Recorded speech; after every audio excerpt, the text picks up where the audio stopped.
கும்பராசி சனிப்பெயர்ச்சி பலனை நாம் இப்போ பார்க்க போகிறோம்.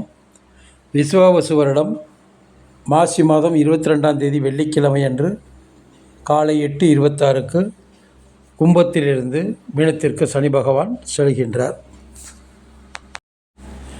கும்பராசிக்கு இதுவரை லக்னத்திலே ஜென்ம சனியாக இருந்து உடல் உபாதையை அதிகம் ஏற்படுத்தியிருப்பார்.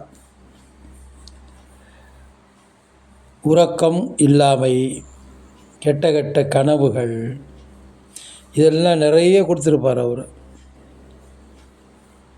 வருமானம் குறைதல், வயிறு சிரசு சம்பந்தமான நோய்கள், மனக்கவலை, அழகு கெடுதல், புகழை அளித்தல், உடல் நோய் தாக்கம், திடீர்னு ஏதாவது நோய்கள் அதனால் செலவுகள் அதிகமாக்கக்கூடிய ஒரு வாய்ப்பு, சரிவர உணவு கிடைக்காமை, சாப்பிட முடியாது.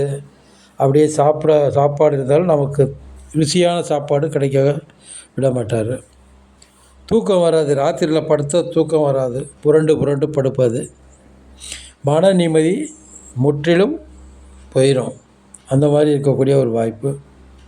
உடல் உபாதையை அதிகப்படுத்தி கொண்டே இருக்கும். அந்த மாதிரி ஏன்னா சனி பகவான் என்சான் உடம்புக்கு சிரசே பிரதானம். நம்மளுடைய உடம்புக்கு தலை எவ்வளோ முக்கியமோ அதே மாதிரி நம்மளுடைய ராசிங்கிறது நாம் இருக்கக்கூடிய ஜென்ம ராசி. இப்போ கும்பராசிக்கு 1, அதில் இருந்து சனி பகவான் எல்லாவற்றையும் குழப்பம் செய்து கடைசி நேரத்தில் சில நன்மைகளையும் செய்வார்.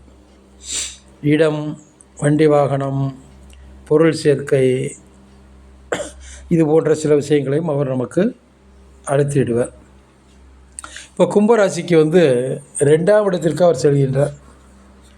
2ஆம் இடம்ங்கிறது உங்களுக்கு ஏற்கனவே நான் சொல்லியிருக்கேன், தன குடும்ப வாக்குஸ்தானம். அதாவது நல்ல வருமானம் ஈட்டக்கூடிய ஒரு ஸ்தானங்கள், தனம் அதிகமாக சேரும், வாக்கு பலிதம் உண்டாகும். யார்கிட்ட பேசினாலும் ரொம்ப கவனமாக பேச வேண்டும், இல்லாவிட்டால் நம்ம பேசக்கூடிய பேச்சிலேயே சண்டை வந்துடும். அதே மாதிரி கடின உழைப்பின் மூலம் பொருளீட்டுது. நம்ம எவ்வளோ வேலை செய்கிறோமோ அந்த அளவுக்கு நமக்கு வருமானம் உண்டாகும். நிலையான நிதித்தன்மை, காசு பணம் எப்பவும் கையில் இருக்கும், குறைய வாய்ப்பில்லை. குடும்ப உறவுகளில் கருத்து வேறுபாடு, அண்ணன் தம்பி, அப்பா அம்மா மற்றும் உறவினர்கள் எல்லா இடத்துலையும் கொஞ்சம் பிரச்சனைகள் உருவாகும், கருத்து வேறுபாடு நிலையை கொண்டு வரும். அதே மாதிரி பேச்சு திறனில் கடுகடுப்பு, பேசும்போது நம்ம ரொம்ப கோபமாக பேசுகிறது, சத்தம் போட்டு பேசுகிறது, நிதானம் இல்லாமல் பேசுவது போன்ற அமைப்புகள்லாம் இந்த 2ல் போகும்போது உருவாகும். சொத்து நல்லா சேரும், சொத்து சேர்க்கை, இடம் சேரும், வீடு கட்டலாம், வண்டி வாகனம் வாங்கலாம், இது போன்ற நடப்பெல்லாம் நமக்கு உண்டாகும். கல்வி, அதாவது கல்வி புதுசாக நம்ம ஏதாவது பட்டப்படிப்பு, பட்ட மேற்படிப்பு இதெல்லாம் படிக்கணும்னாலும் படிக்கலாம். அதுக்குண்டான ஆவணங்கள் எல்லாம் நடந்துக்கிட்டு இருக்கும். பொருளாதார உயர்வை வந்துக்கிட்டு இருக்கும். அதனால் இந்த 2ஆம் இடங்கிறது ஒரு நல்ல இடம்தான்.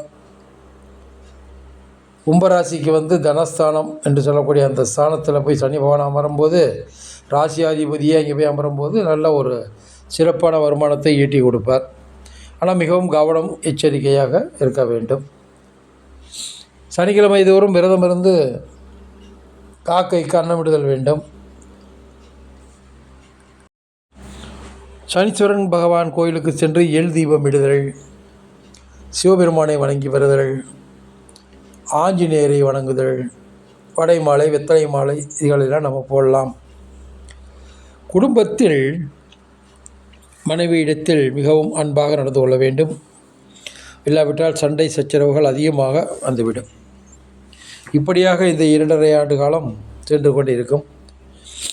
கல்லூரி மாணவர்கள், மருத்துவர்கள், ஆய்வாளர்கள், இன்ஜினியர்கள், வழக்கறிஞர்கள், விஞ்ஞானத்துறையில் ஈடுபட்டவர்கள், தொழிலாளர்கள், விவசாயிகள், இவர்கள் எல்லாருக்குமே நல்ல லாபம் ஈட்டக்கூடிய ஒரு அமைப்பாக இந்த கும்பராசிக்கு இருக்கும்.